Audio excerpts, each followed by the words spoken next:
I was born January 7th, 1938, which makes me 81 going into my 82nd year. So I was actually born at home in west part of Toronto back then. Well, I can remember changes are really something else in Toronto.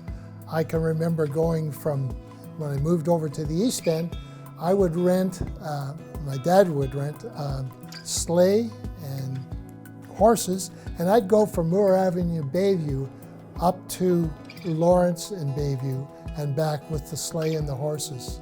I became the youngest butcher that Loblaws ever had. I started butchering as a part-time job when I was 12 years old. In my second year, I went to Sudbury to work, and my best friend, he and I were cruising downtown looking for young ladies, like most young men do, and there's one restaurant in Sudbury that everybody used to hang out at for Coke and a soda, and across the road was the liquor store. So we drive down there, and there's the two ladies at the liquor store waiting for the bus. So I said to my friend, "Who's that lady sitting with the other one?" And she said, "Oh, that's Arlene and Bunny." I said, "Gee, I gotta meet Arlene." So I always kid Arlene that I felt sorry for her. I met her on the liquor store steps, and I felt sorry for her and married her. Don was a chosen child, and we had him from 2 months old. The one thing my son really wanted to do, and he always wanted to become a policeman. And when they were hiring auxiliary police, he got on the auxiliary force, and he was on the auxiliary force for just about 2 years when he came down with his sickness. We started to see some symptoms when he was about 24, 25, somewhere in there, the speech was a little bit slurry.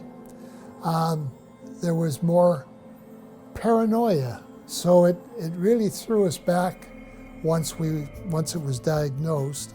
He had Huntington's disease, and it's a terminal condition that you could never correct or get rid of. I mean, they lose total control. It's an awful lot like Lou Gehrig's disease, MS disease, but you really need the family support with this because it's a 24-hour-a-day job trying to help them live a relatively normal life.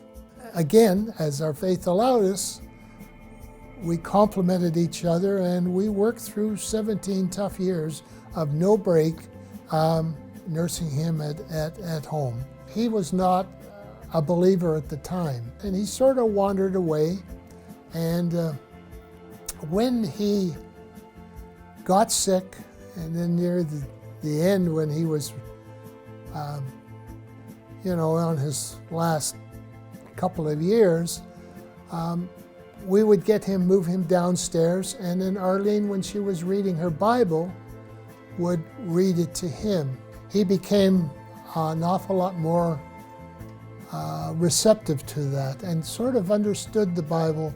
He was important to us. We never had any other children, so we lost a lot. And as you can see around, there's lots of pictures that we remember, and we talk to him all the time.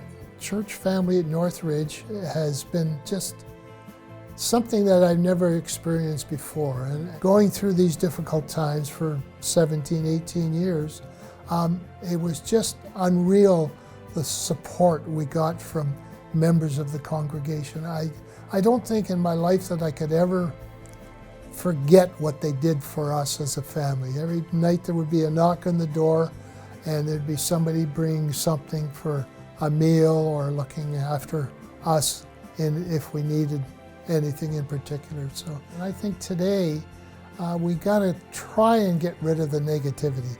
And I think a big part of that is fellowship through the church and encourage and help and love each other. 2.5 years ago, I lost my son, and when I meet him in heaven, he'll be with his grandparents and my mom and dad and Arlene's mom and dad. We will have a big hug in, And the very first words they'll say, see, I told you, I love you, I'll be with you.